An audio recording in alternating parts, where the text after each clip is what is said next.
A mí, yo soy de Tucumán, estuve a cargo de la Secretaría de Acceso de Salud en el Ministerio de Salud de Nación durante la gestión anterior y ahora estoy actualmente en Tucumán, pero bueno, tuve la posibilidad durante ese tiempo de recorrer el país, de recorrer las 24 provincias, conocer equipos de salud, de la salud pública en las provincias, entonces a partir de ahí hacer el contacto y poder empezar a generar estos nodos, ¿no? La asociación tiene consejos que también se ponen a disposición, consejos que tienen que ver con odontología, salud mental, investigación, medicamentos, tecnología, que eso también se plantea, digamos, como para que los socios puedan utilizar.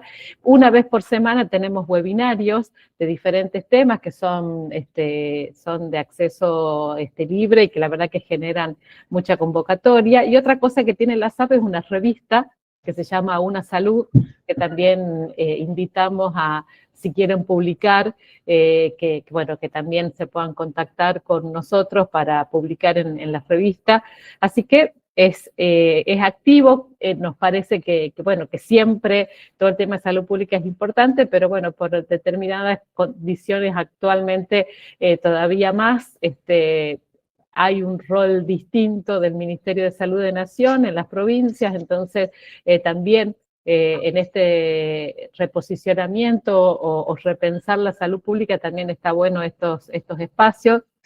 Si bien no es partidaria, no es una asociación partidaria, pero sí nos une, digamos, todo lo que tiene que ver con las políticas públicas que aseguren el acceso a la salud. Así que, bueno, invitarlos también si se quieren asociar a la asociación, y tenemos también el Congreso de Salud Pública, que es cada 2 años. Este año lo tuvimos con muchísima participación, con un nivel espectacular de presentaciones, de participantes, de trabajos presentados. La verdad que fueron 2 días intensos y muy buenos. Así que, bueno, creo que la asociación ofrece mucho como para que... y después algo que es muy importante es que tiene en cuenta como son los equipos de salud, ¿no? De todas las profesiones, enfermeros, trabajadores sociales, psicólogos, médicos, abogados, ingenieros, todo lo que tenga que ver con la salud pública. No es una asociación que sea solamente de una profesión, sino que justamente como tiene que ser los equipos de salud. Así que también tenemos, también en los consejos tenemos de diferentes líneas también en ese sentido. Así que bueno, muchas gracias, Pepo, por darme la posibilidad y bueno, esperamos que se puedan también sumar a la asociación. Bueno, gracias Sandra, sobre todo por haberte llegado ahí a saludar. Bueno, son y 10, como dijimos, los 10 minutos de tolerancia, así que vamos a 2 cositas ahí que son medio formales, pero una es que estamos grabando la charla, la estamos grabando, y 2, que en este momento salimos por YouTube, por las dudas, digo, por la publicidad, digamos, de lo que... si quieren, acordemos 2 o 3 cositas, si surgen interrogantes y preguntas, las van pasando al chat o al chat de YouTube, yo voy tomando nota y al final, si quieren, hacemos un intercambio que puede llegar a ser interesante. Así que, bueno, vamos formalmente, largamos, agradecerles a todos y a todas la presencia, especialmente al Nodo Santiago de la ASAP, que es quien coordinó y organizó esto, así que gracias por estar y tener ganas de hacerlo. Bueno, gracias a los que están, no quiero ofender a nadie, pero tenemos casi una presencia muy cualificada, o sea, tenemos gente muy calificada dentro del auditorio, así que agradecerles, sabemos que es gente que tiene una agenda siempre apretada, pero gracias por estar. Bueno, Natalia se va a presentar sola, simplemente que, bueno, viendo el currículum, son esas personas que uno se cuestiona qué hizo parte de su vida, tiene varios títulos de grado, de posgrado, docente, investigadora, así que está ahí pensando en hacer algunas cosas para Santiago, en algunos proyectitos para el año que viene, así que no vamos a demorar más la cosa, le damos la palabra a ella y bueno, cualquier cosa vos, Nata, nos vas marcando por dónde vamos. Bueno, gracias, muchas gracias Hugo y muchísimas gracias Sandra y realmente, bueno, a quienes están acá un viernes, porque es un montón, a quienes están acá y además son de salud, que también, bueno, sabemos lo que es el tiempo, ¿no? En quienes trabajamos en salud. Así que, bueno, inmensamente agradecida. Está Paula también, Paula Rojo del observatorio, así que vamos a ir con ella también trabajando en conjunto. Se tiene que retirar antes, pero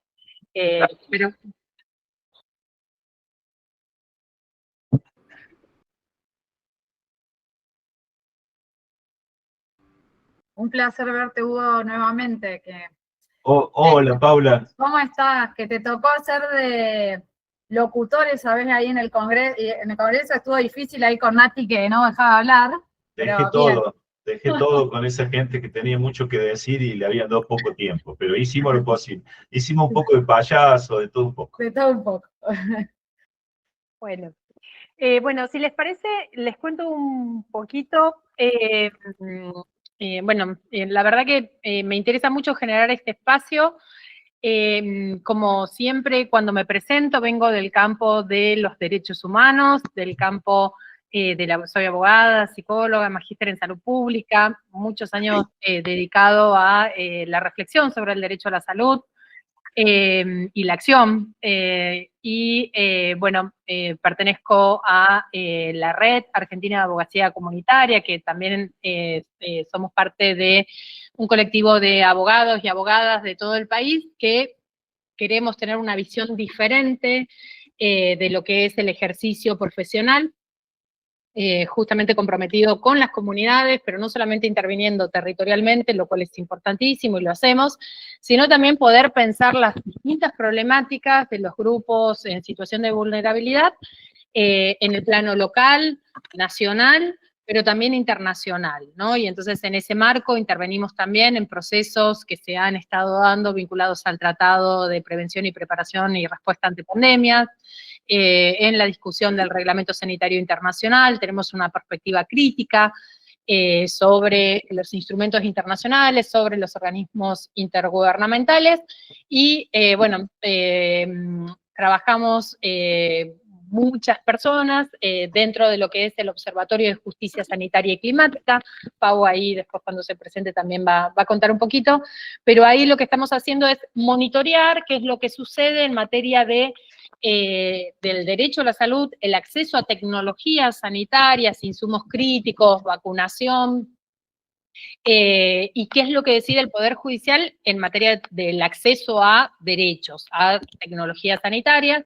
En ese marco emprendimos la investigación, que es un poco lo que les quiero, digamos, presentar, pero también quiero ver un poquito por dónde arrancamos, si arrancamos desde definiciones como muy básicas de qué es inteligencia artificial como punto de partida para después desarrollar un poquito los problemas y también los beneficios que tienen, cuáles son las aplicaciones que se están, o los sistemas de inteligencia artificial que se están utilizando, particularmente enfocado en salud, pero también hemos dado estas capacitaciones en el Poder Judicial y nos focalizamos también qué es lo que está sucediendo en el Poder Judicial.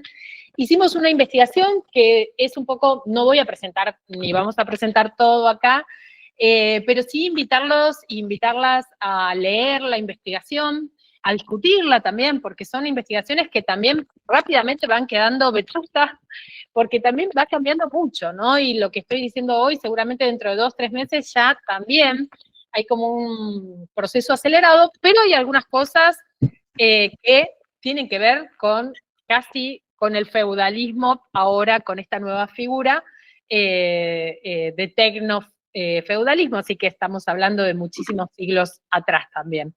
Así que, como verán, en lo que es mi perfil, no es un perfil vinculado al campo tecnológico, ni tampoco de la programación, pero sí muchas de las cuestiones vinculadas a inteligencia artificial afectan e impactan en los derechos humanos, sobre todo en contextos donde hay una gran brecha digital, donde los grupos en situación de vulnerabilidad no acceden en pie de igualdad al acceso a la tecnología, a la comprensión de esa tecnología, o sea, y eso ya quedó en evidencia durante la pandemia, ¿no? De cómo fue tan difícil pensar una estrategia nacional o provincial cuando teníamos tantas diferencias regionales en el acceso a tecnología y a la comunicación, ¿no? Y problemáticas relacionadas como las noticias falsas,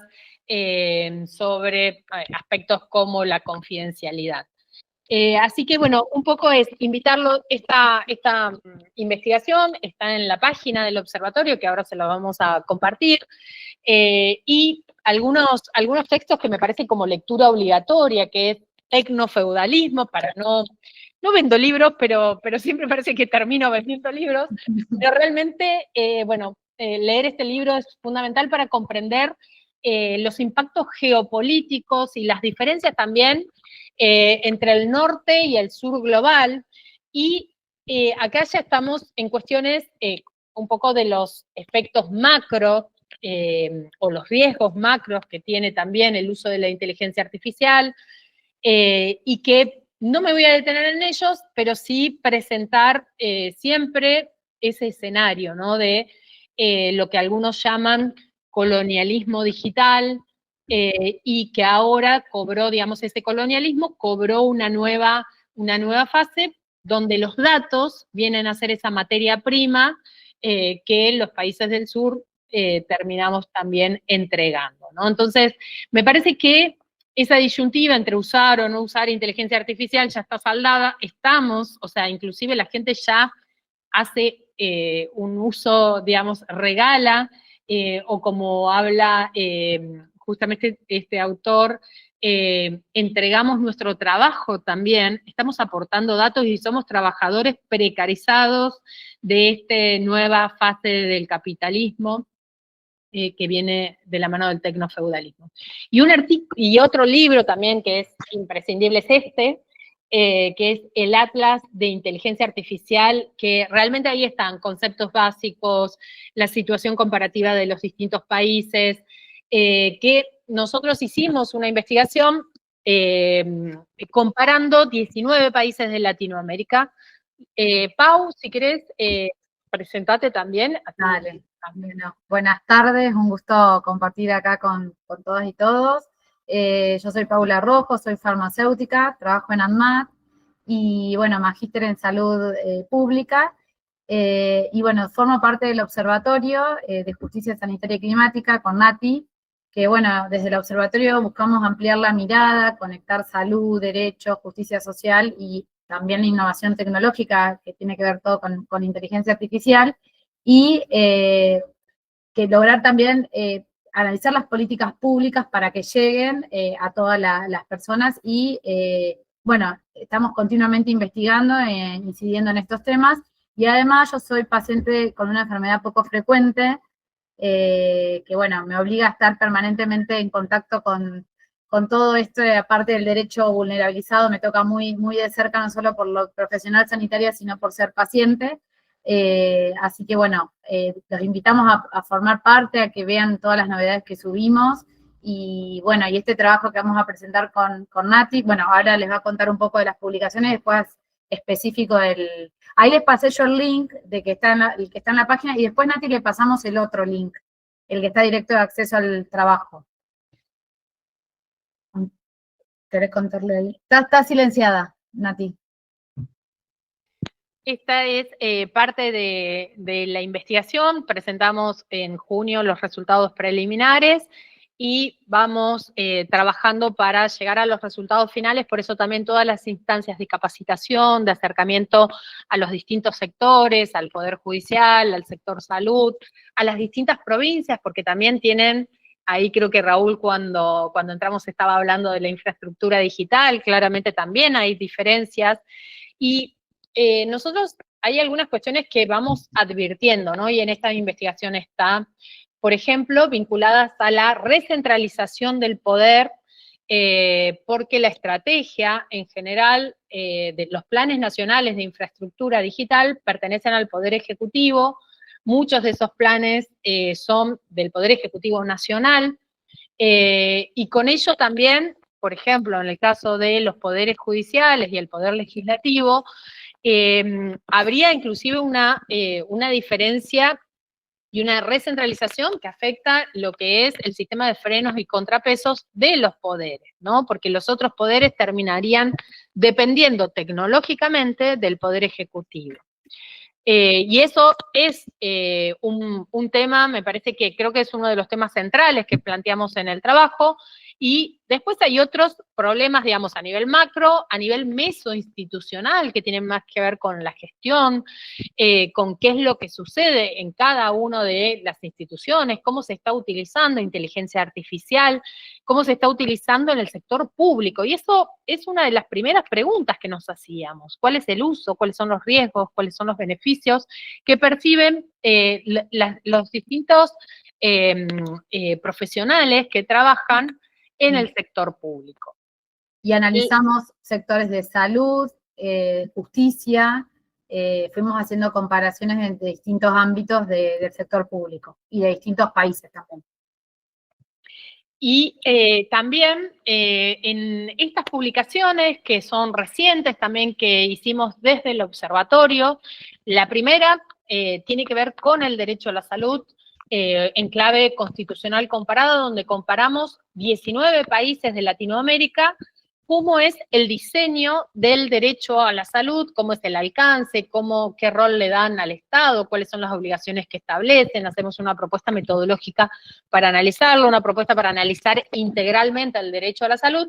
Y justamente uno de los temas que surgió en la publicación número 2, que tiene que ver con la perspectiva de los actores sociales, era la problemática de inteligencia artificial. Algunas cuestiones que tenían que ver con cómo está regulado en los distintos países, así que invitamos también a que puedan ver estas publicaciones que son recientes, donde justamente está qué es lo que dicen los actores sociales sobre las problemáticas vinculadas a la inteligencia artificial, pero también cómo está regulado.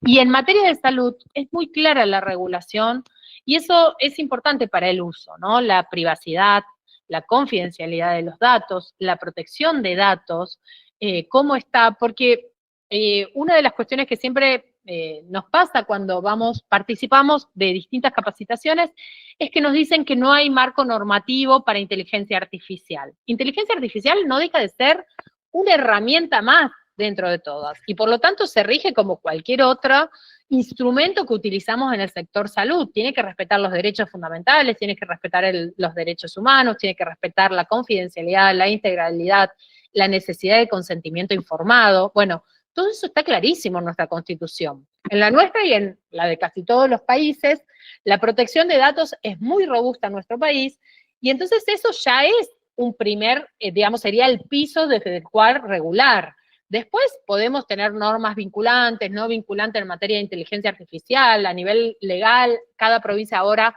por suerte, está empezando a pensar y a discutir esto que otros países, como Colombia, Chile inclusive hizo una enmienda constitucional para la protección de datos, de neurodatos, ¿no? Eso ya lo tienen en su constitución. Así que hay otros países que ya, un poco impulsados por los laboratorios de innovación en políticas públicas, avanzaron en la regulación de los neuroderechos, ¿no?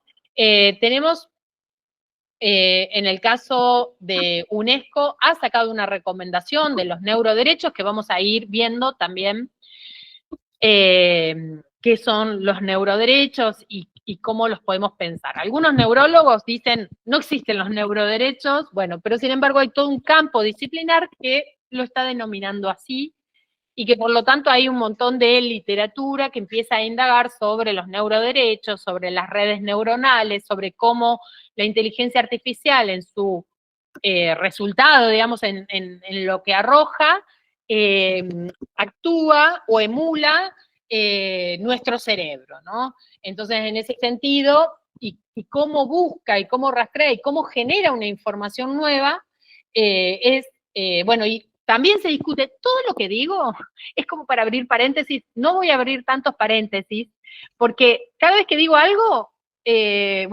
algunos discuten también si genera información nueva o no. O sea, es generativa, ahí Raúl dice que no parece, así. Por favor, abran el micrófono, o sea, hagamos un diálogo de esto, porque realmente cada frase es discutible. Así que, y yo la digo y tampoco la digo porque tengo que hablarlo, pero hay una también todo un campo de discusión gigante sobre si es o no nueva la información, si es plagio o no esa información, vinculado a la discusión sobre los derechos de propiedad intelectual. En algunos países se ha ganado, en otros se ha perdido. Por ejemplo, cuando diseñadores demandaron a Google, se han perdido, pero, por ejemplo, ahora hay uno muy importante también vinculados a las asociaciones de músicos.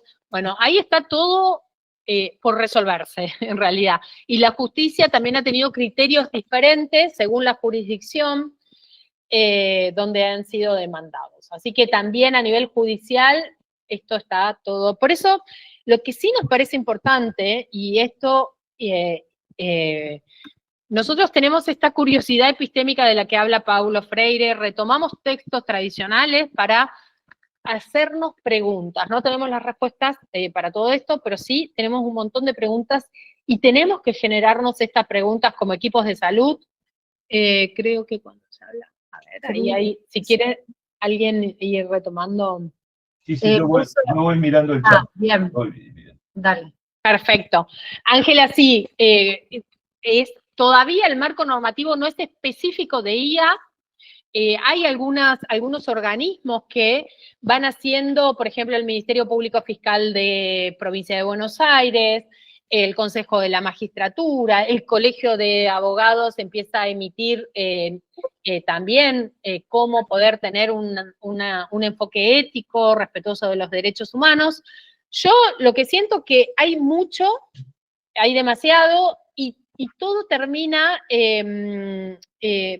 me pasa que cuando comparo, por ejemplo, cómo está Colombia de cómo estamos nosotros, siento que Colombia es muy específico, qué cosas están permitidas, qué cosas están prohibidas, y a mí hay algo, como una tendencia, una marca de época de que todos hablamos de la regulación ética de la inteligencia artificial y o sea, claramente tiene que tener un enfoque ético como cualquier cosa que hacemos en la vida, tiene que tener un enfoque ético, pero una cosa que es fundamental es que una norma tiene un sujeto obligado, y ese sujeto obligado tiene, en caso de incumplimiento, en caso de generar daño, tiene una sanción. Para mí, la sanción tiene que estar, o sea, si hay una regulación, tiene que tener una conducta que se quiere promover o que se quiere prohibir, o que se quiere permitir bajo ciertas condiciones, y sanciones en caso de incumplimiento, ¿no? Cuando hablamos de normas éticas, un comportamiento respetuoso, bueno, queda un terreno muy, muy ambiguo para la conducta. Y para los sujetos obligados también, ¿no? Hay muchas que parecen expresiones de deseos, que no tiene sujeto destinatario de esa norma, ¿no? Entonces, ahí es cuando a mí me genera un poco de ruido, y les comparto esa, por si van a sacar también una normativa provincial, si van a sacar un protocolo dentro de los servicios, porque todos podemos también, y todas podemos también pensar, bueno, cómo la inteligencia artificial va a ser utilizada o no en nuestro servicio, ¿no? Bajo qué condiciones, qué sistemas de inteligencia artificial, con una licencia institucional. Bueno, lo que nos encontramos cuando nos preguntábamos, esta es una de las preguntas, de las macro preguntas que tiene el estudio, que es cómo pensar la inteligencia artificial en contextos estructuralmente desiguales. Ahí encontramos problemas macrosociales, mesoinstitucionales y microsociales, ¿no?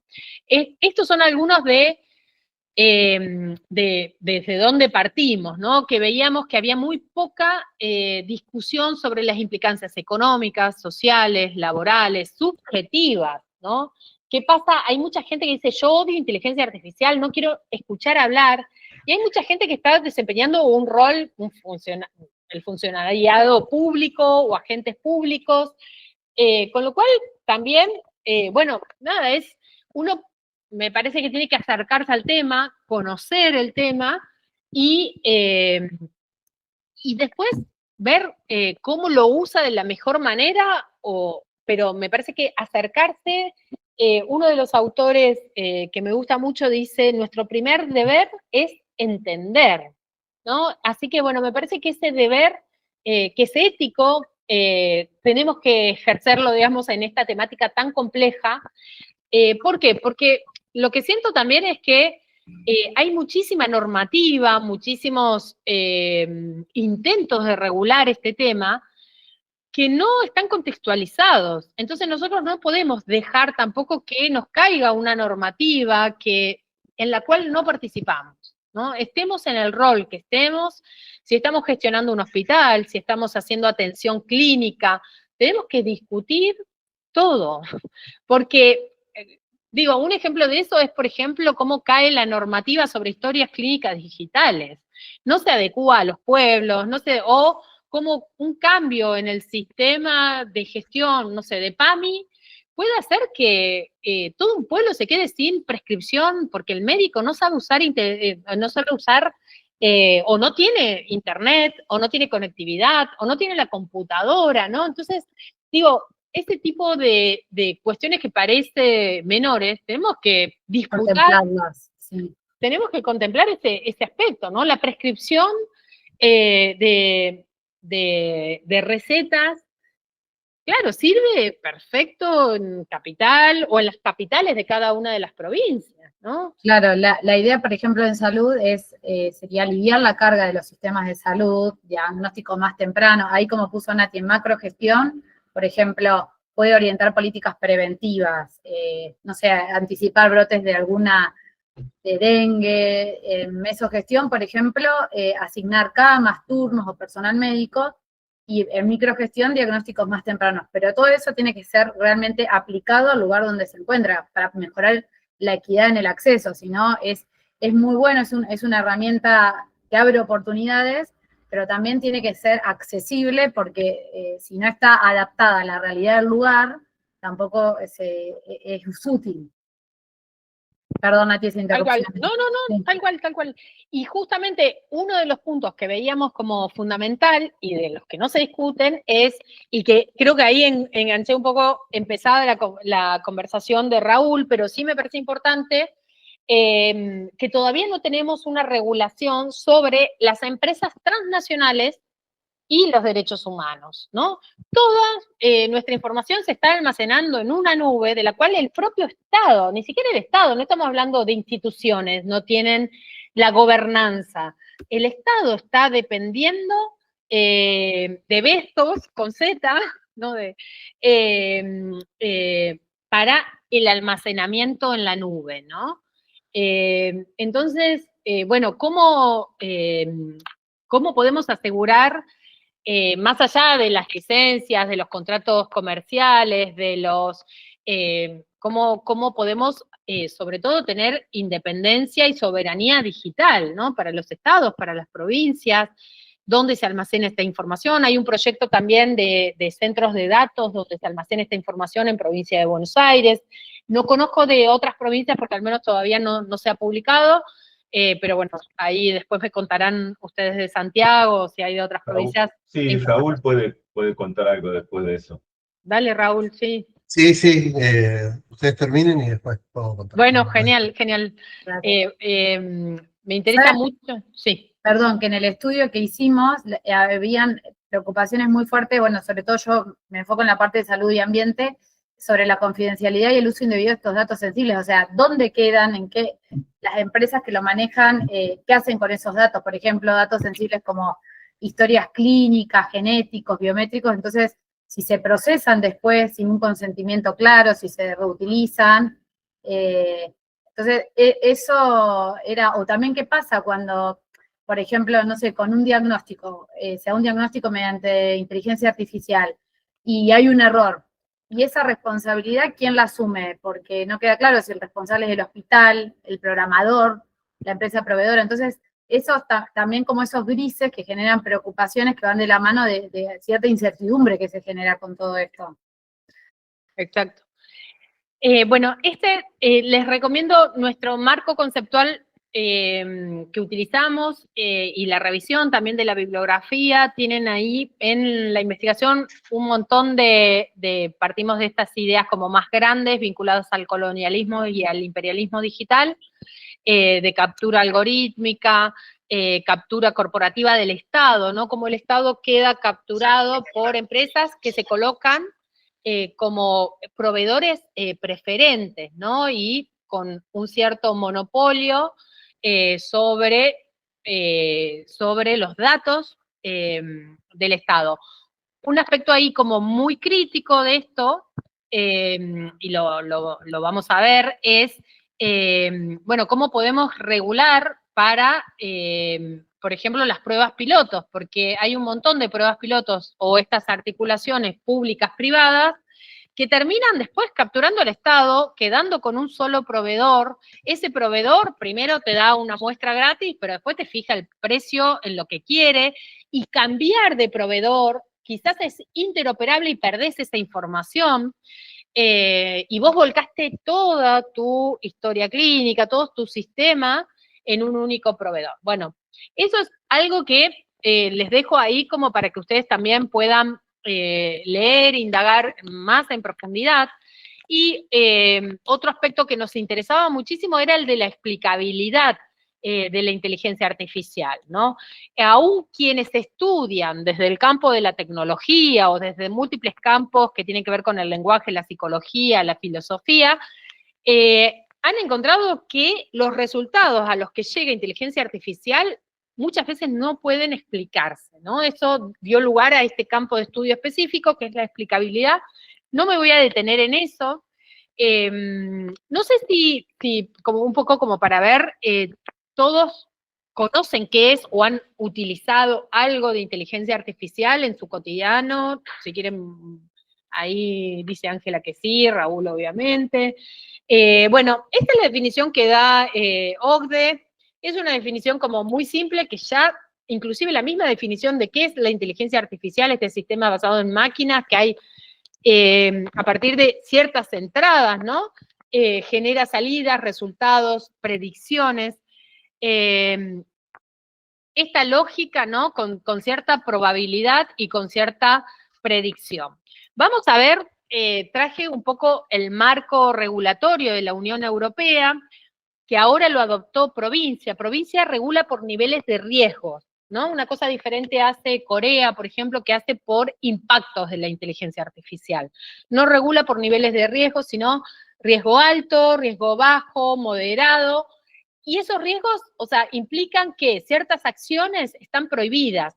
Fíjense que, por ejemplo, casi todos los sistemas de inteligencia artificial pueden llegar a decir de que no asesoran, de que no son asistentes terapéuticos, que no van a ser como psicólogos, que no van a hacer asesoramiento financiero, tampoco que se puede utilizar para decidir una sentencia. Sin embargo, ¿qué nos encontramos? Es que la gente sí lo utiliza para eso. Y muchas veces sin control humano. Ahí Ángela debe tener algunos casos que contarme que siempre me muero de curiosidad ahí cuando... Así que, bueno, después vamos a abrir. Igual me encantaría que si tienen y quieren ir participando acá mismo, esto es como lo más simple, digamos, que encontramos como con Pau para explicarlo. Algunos lo explican como una receta de cocina donde importa este contexto, esta infraestructura digital. No es lo mismo un tipo de cocina que de otra para obtener un cierto resultado. También está la importancia de los algoritmos, ¿no? Que esos algoritmos van a ser los que, esto es la parte como más oscura, oculta de inteligencia artificial. Hay quienes, como Colombia, que está trabajando con algoritmos públicos en un doble sentido. Por un lado, publicitan, digamos, sabemos cómo tomó la decisión, cuál fue el camino para arrojar un cierto resultado, y además es de utilización, digamos, este algoritmo puede ser utilizado por otros sistemas son lo que se llaman como algoritmos abiertos o públicos, ¿no? Y esa transparencia es, digamos, lo que se está trabajando, y es lo que se le exige también a las corporaciones que visibilicen ese algoritmo, ¿no? El algoritmo es esa secuencia de pasos que toma, es como si tenemos los pasos de la receta, ¿no? Y me encanta el fondo ahí de Jorge. Está probando distintos fondos tecnológicos, me gusta mucho. Esa receta, ¿no? Que son los paso a pasos para llegar a un resultado. ¿Qué nos pasa? Que hay veces que esa receta no siempre conduce al mismo resultado, y hay errores que explican esos resultados también, lo que nos estamos encontrando, que desde que fue lanzado ChatGPT en noviembre del 2023, hasta ahora, o sea, el nivel de error, el porcentaje de error, viene en aumento. Y esto es mucho para salud, ¿no? Si estamos pensando que se utiliza para diagnóstico, cuando se lanzó tenía un nivel de error el resultado, es decir, uno quería hacer una torta y te podía salir horrible, ¿no? O podías totalmente defectuosa. Bueno, ese nivel de error era de un 23%. Ahora ya está en más del 35%, ¿no? ¿Y por qué? Porque va utilizando datos de entrada que son datos sintéticos, son de mala calidad, porque son datos de datos, ¿no? Son datos generados a su vez por este sistema. Y eso es un problema si pensamos en si esto se está utilizando para la investigación aplicada, si se está utilizando para decidir una sentencia judicial, si se va a estar, o sea, ni hablar si se está utilizando en usos prohibidos, ¿no? Eso podría ser un desastre, pero además, si se está utilizando en usos permitidos y eso da un error tan grande, es mucho, ¿no? Es un 36%, creo que ya está el nivel de error, ¿no? Y además, algo importante con estos datos incompletos, por ejemplo, mayormente se utilizan datos de hombre de una edad que pertenece al norte global, entonces también puede fallar al diagnosticar, por ejemplo, en mujeres o en minorías étnicas o en disidencias sexogenéricas. Estos sesgos algorítmicos también pueden traer errores diagnósticos o en ensayos clínicos por usar estos datos sintéticos. Eso también es importante en salud pública. Exacto.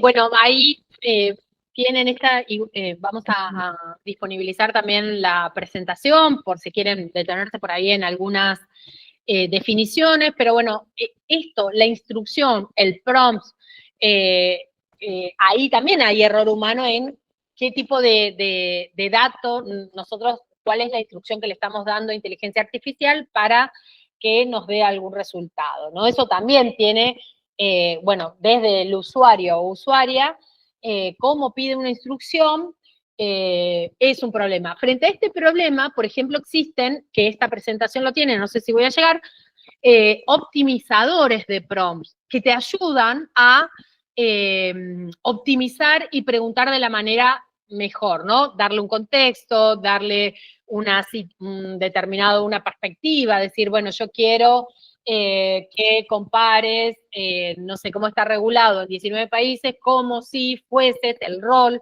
un experto en derecho constitucional.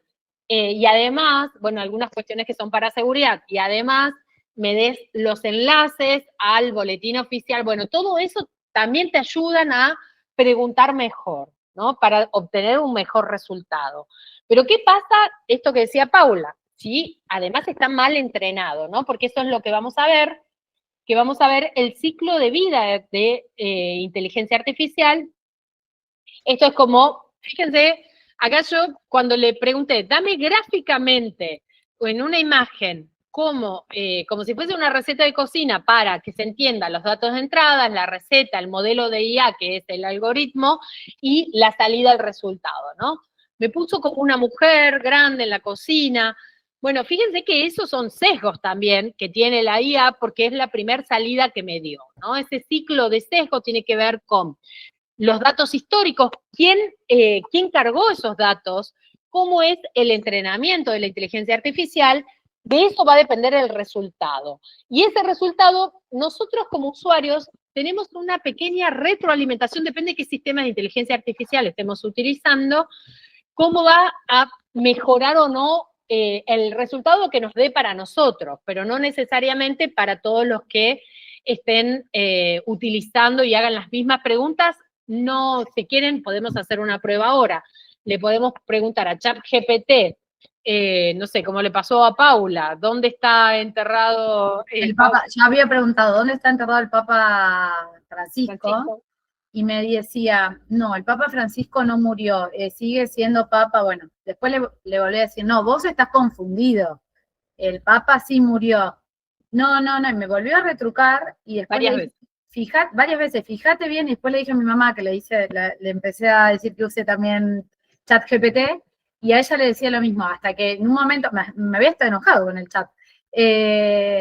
Y bueno, y después terminó, aprendiendo, y días más tarde volví a preguntarle a ver si realmente entendió, y me dijo que sí, pero hicimos la prueba en un taller, yo conté esta situación, y una chica se puso con el chat, y a ella le decía que estaba vivo también. Entonces, es, bueno, re muchos meses después, inclusive. ¿Raúl? Sí, muchas veces después. Sí, Raúl. Sí. Sí, eso tiene mucho que ver con el modelo que se utiliza dentro de ChatGPT, porque hay modelos que utilizan solo con los datos que se han sido entrenados y otros modelos que tienen la posibilidad de buscar en Internet, ¿sí? Cuando se abre esa posibilidad de buscar en Internet, ahí ya es como que está accediendo a información un poco más actualizada. Por eso los últimos modelos de ChatGPT deciden por vos cuál es el modelo que va a utilizar. Es un poquito complicada eso porque también estás perdiendo un poco la posibilidad de decirle, vamos a hacer más al modo investigativo o con estadística o cosas por el estilo, pero está ahí, digamos, eso, en si utiliza la información con la que ha sido entrenada solamente o tiene la posibilidad de salir a buscar información. De hecho, no sé si te pasó alguna vez, Raúl, que yo, por ejemplo, buscaba citas, necesitaba para trabajos de investigación y necesitaba para la tesis, y me tiraba citas inventadas. Entonces yo decía, a ver, dame el trabajo científico para yo buscarlo en Google Académico. No, me las inventaba. Tiene lo que llamamos de fiabilidad social.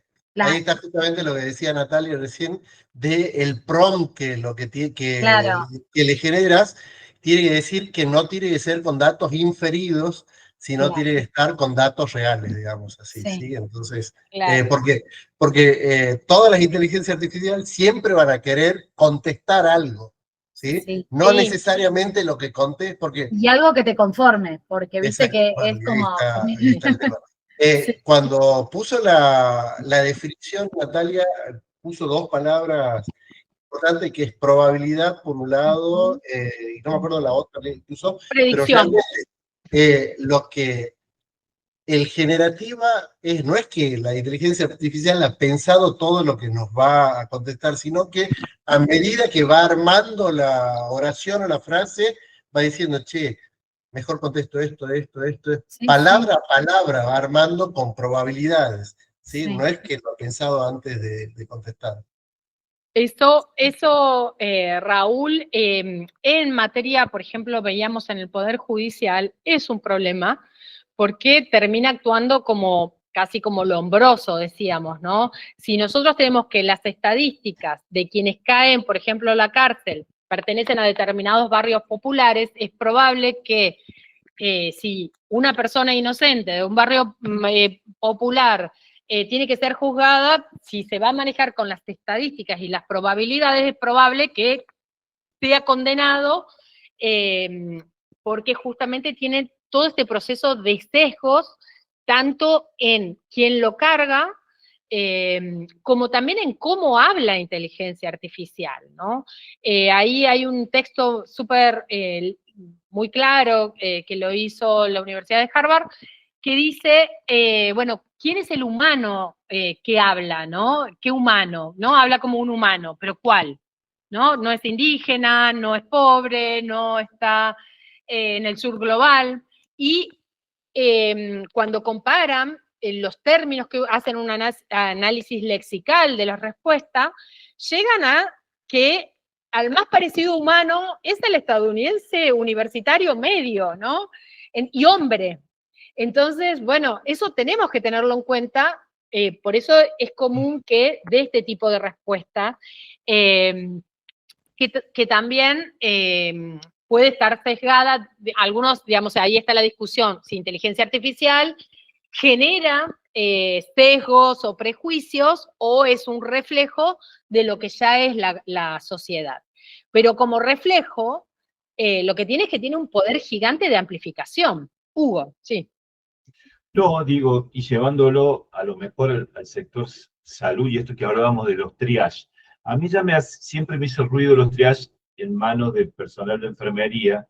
Una vez iba a hacer una revisión, ¿qué dice la normativa jurídica sobre el tema y la responsabilidad de las decisiones? Ni hablar cuando se aplique un prompt para evaluar a dónde va un paciente en una guardia de un hospital, ¿no? Digo, esa opinión, después a la hora de tener que fundamentarla desde lo médico legal.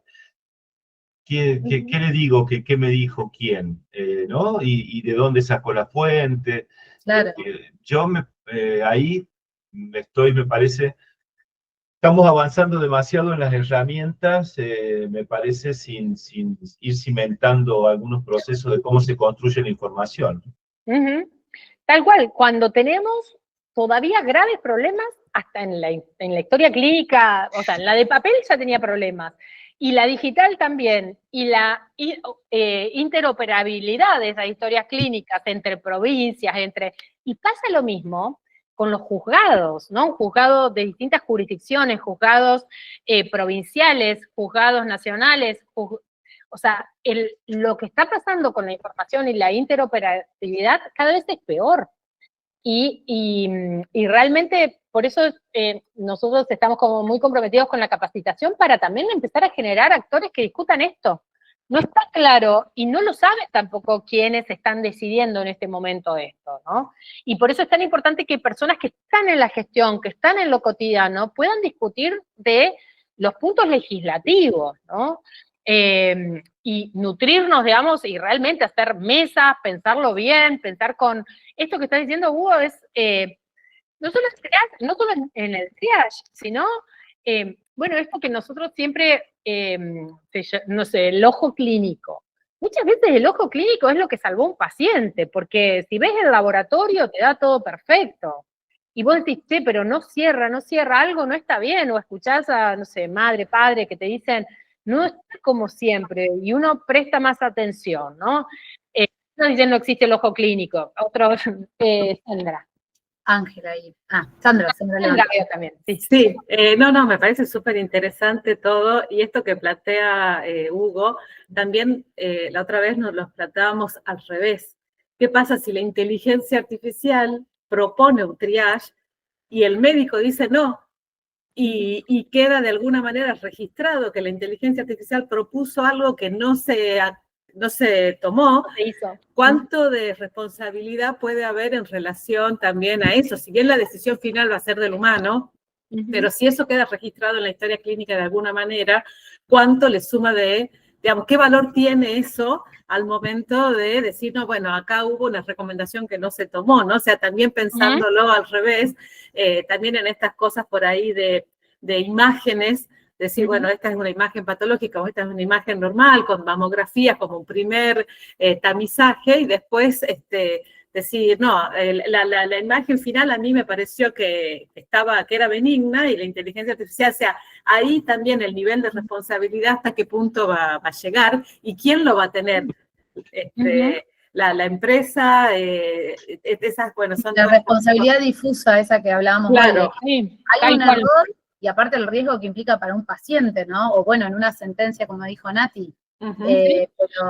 O inducción a necesidades de estudios, tratamientos que no son necesarios, ¿no? Digo, y eso, como vos decís, queda en la historia clínica, y después, no sé, abogados entusiasmados. Digo, la mala praxis también es como una pesadilla para los profesionales, y la responsabilidad, pero sobre todo también que eso me genera dudas, por ejemplo, en el sistema judicial, es hay muchas provincias que están armando sistemas propios de búsqueda de jurisprudencia, ¿no? Y también hay empresas privadas que están ofreciendo también el acceso a través de la búsqueda en de jurisprudencia, que son, digamos, los antecedentes o los precedentes judiciales de qué resolvieron los jueces, para después uno lo usa en la argumentación jurídica.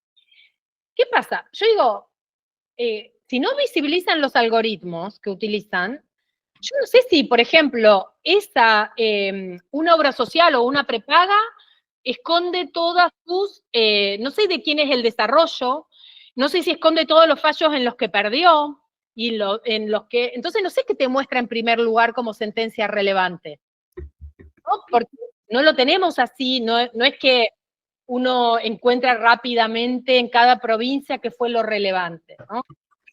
Y lo mismo puede pasar con un medicamento, o sea, nos puede, de nuevo, luchamos por una ley de prescripción por el nombre genérico, para para que no sean las marcas las que nos gobiernen. Ahora, la inteligencia nos va a dar marcas o nos va a dar por el nombre genérico de lo que se necesita, ¿no? O va a generar estudios innecesarios. Digo, los profesionales también generan estudios innecesarios, eso no hay duda, pero el alcance, ¿no? No es lo mismo el alcance que puede tener un sistema de inteligencia artificial y cómo puede inducir rápidamente con estos niveles cada vez mayor de error que está teniendo. De hecho, muchos ya están diciendo, ahí les traje unas notas periodísticas sobre el colapso de inteligencia artificial o el talón de Aquiles, de que cada vez tiene más error y cada vez tiene más deseabilidad social. De hecho, ahora empezaron a trabajar en la programación para que no sea tan obsecuente, que todo te diga que sí, ¿no? Sino que pueda discutir un poquito de abogado o abogada del diablo con lo que uno le está diciendo, ¿no? Que aporte un poco de criterio de crítica, ¿no? Y esto es lo que encontramos como resultado en la investigación que hicimos con el observatorio. Y básicamente, bueno, los problemas que referenciaron los profesionales tienen que ver con confidencialidad, con consentimiento. Las personas dan el consentimiento, y eso es un problemón, yo soy fanática del uso del consentimiento, dan el consentimiento para una operación, pero no para su utilización o reutilización en sistemas de inteligencia artificial y a una corporación, ¿no? Es una diferencia abismal, legal, y eso está claro en nuestra Constitución, en nuestras leyes. El consentimiento es para una práctica médica, no para entrenar a inteligencia y para alimentar en datos a inteligencia, ¿no? Y eso es algo que tiene que estar claro para los usuarios, ¿no? ¿Qué pasa si tendríamos que poder diferenciar qué se carga, qué no? Esperen que va a haber ladridos de perro. Cada vez que entra alguien en mi casa hay ladridos de perro, movimiento de los gatos, ruidos, así que... bueno, esto, ¿no? Sesgos algorítmicos. De por sí ya sabemos que la investigación muchas veces no está hecha y hemos conocido el tema de medicamentos que no se han probado o, por ejemplo, los tratamientos de hormonización, testosteronas, ¿no? No estaban pensados para personas trans, o no se han probado en personas trans, sin embargo se usa, entonces los efectos pueden ser diferenciales. Bueno, ¿esto qué pasa con una magnitud de datos, de grandes cantidades de datos que se están utilizando para alimentar inteligencia artificial? Bueno, tenemos esto, ¿no? La imposibilidad de borrar datos. Y hay una investigación del 2025 nuevita que nos dice, por más que borre, porque eso es también algo que nos dicen los datos, por ejemplo, nosotros utilizamos mucho en investigación, y si quieren podemos hacer una clase específica para utilizar, digamos, Notebook LM, que justamente es un sistema, nos permite utilizar solamente las fuentes que nosotros le decimos y no de todo Internet, sino solamente las que cargamos, y es con un ingreso multimodal, o sea, de videos, de investigaciones. PDF, usamos mucho porque es como confiable, porque uno le da las fuentes de donde quiere, o sea, no dejas al libre que busquen fuentes que vos desconocés, sino vos le provees las fuentes, puede ser un video de YouTube, puede ser archivos PDF, puedes subir hasta 50 archivos, y es como, está muy bueno porque te hace resúmenes y es confiable y te cita de dónde saca cada cita. La fuente, claro. Claro, cada fuente te hace referencia y son dentro de esos documentos que vos le provees. Entonces te da cierto nivel de seguridad, no como lo que me hizo el ChatGPT con el Papa Francisco. Sin embargo, ese es, digamos, es uno de los tantos que existen para utilizar, que es más para la investigación. Y ahí vamos a ver que podemos tener distintos tipos de riesgos, ¿no? No es lo mismo si se está pensando en la utilización diagnóstica o clínica, que siempre los términos comerciales de contratación te dicen que no sirve solamente para el diagnóstico, sino que se requiere de la revisión humana. Deja en claro eso. Pero cuando son contrataciones hospitalarias de determinados sistemas, por ejemplo, para el diagnóstico o para cuando estamos utilizando no sé, en radiografías o diagnósticos clínicos, bueno, ahí esos datos, ahí tenemos este problema, ¿no? Son datos, muchas veces datos sensibles, datos que las personas no autorizó a cargarlos en un sistema de inteligencia artificial y que por lo tanto mínimamente el profesional tendría, o el hospital o la clínica, digamos, estos problemas mesoinstitucionales, referir que se está utilizando un sistema de inteligencia artificial para almacenar, para analizar los datos del paciente, ¿no? Y el paciente quiere, digamos, ser ya sea para un screening, para un triage, si el paciente consiente ese procedimiento, ¿no? Y ahí está la autonomía, el acceso a la información al que tiene derecho el paciente. Vamos a ver que ahí les traje algunas... esto es lo que, por ejemplo, la Unión Europea dice que tienen que ser anonimizados realmente los datos, por ejemplo, esto en investigación. Esta, tómenla porque es muy importante, tiene un montón de puntos, le traje solamente algunos, pero algo que es muy importante es que para todos los sistemas de salud tendríamos que verificar esto, que desde el diseño esté garantizada la privacidad. Y si no, el análisis de la cadena de valor de la inteligencia artificial no permite, por ejemplo, publicar una investigación si no asegura que todos los datos fueron utilizados de manera lícita y las personas consintieron la utilización y hubo una anonimización real. ¿Por qué? Porque en esta investigación que hizo Condrus, se da cuenta de que pueden volver también por sistemas de inteligencia artificial, pueden volver a utilizarse los datos y a volver a linkearse esos datos y a determinar de quiénes son esos datos, ¿no? Obviamente con procesamientos como complejos, no es que cualquiera lo puede hacer, pero ya hay investigaciones que probaron y por más que estén anonimizados, se llega a detectar de quién es la titularidad de ese dato, ¿no? Entonces eso, y sobre todo porque no se pueden borrar. Nunca terminan de desaparecer de los sistemas de inteligencia artificial. Y ahí nosotros en salud también tenemos normas específicas que rigen en materia de leyes vinculadas a la protección reforzada de datos, ¿no? Acá traje algunas, por ejemplo, VIH, derechos de los pacientes, tuberculosis, infectos contagiosas, requieren privacidad, cómo se almacenan, cómo se registran, cómo una cosa es la notificación obligatoria, pero claramente no puede ir acompañado de datos sensibles o privados, ¿no? Así que esta calificación es importante tenerla en cuenta porque, o temas de salud mental, ¿no? También, o de discapacidad, o la conjunción de esto, ¿no?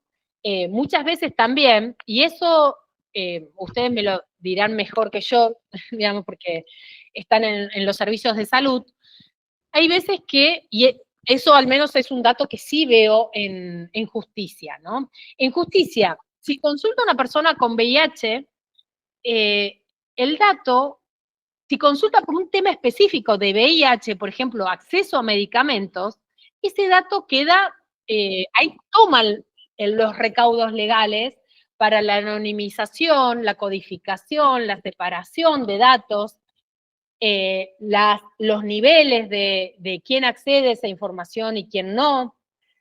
Pero si una persona con VIH va y consulta quizás en el ámbito de la justicia porque quiere divorciarse y además, o porque tiene un tema familiar o de alimentos, o un niño o niña de adolescente tiene un tema de VIH o de una infección contagiosa, pero la consulta es por un tema que no tiene que ver con la enfermedad, no se resguarda de la misma manera, ¿no?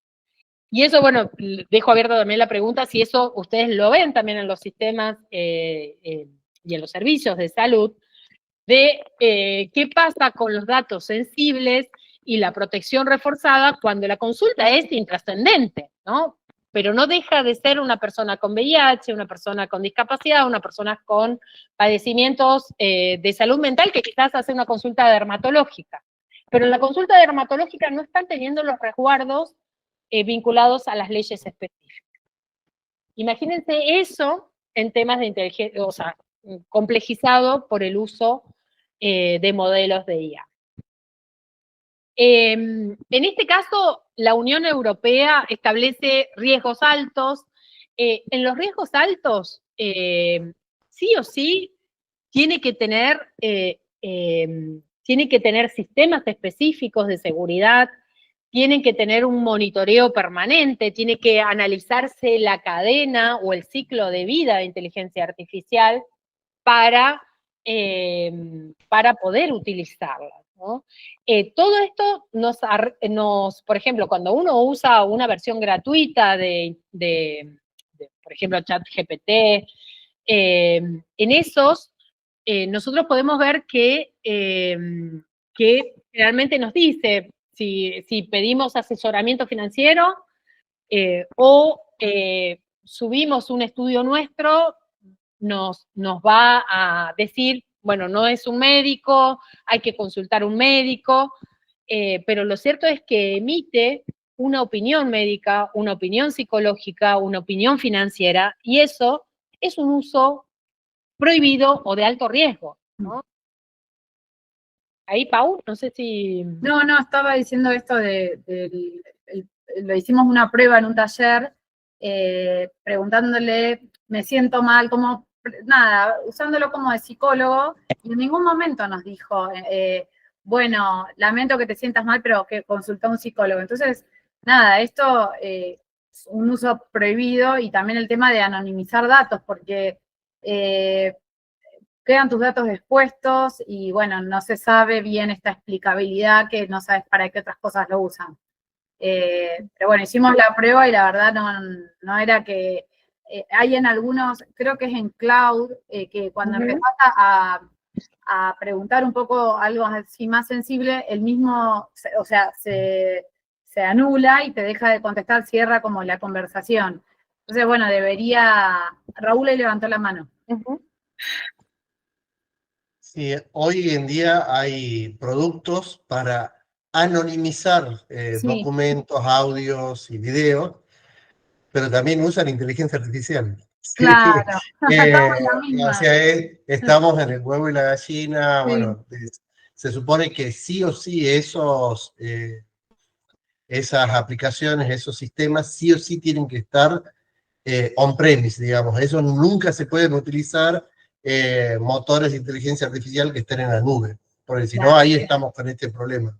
Entonces, si vamos a utilizar alguna aplicación software, como lo está pidiendo ahí para anonimizar, tiene que ser algo con una solución local, ¿sí? Recién ahí generar los documentos y eventualmente utilizar algo en nube, pero si vamos a trabajar con anonimización, sí o sí tiene que ser con local.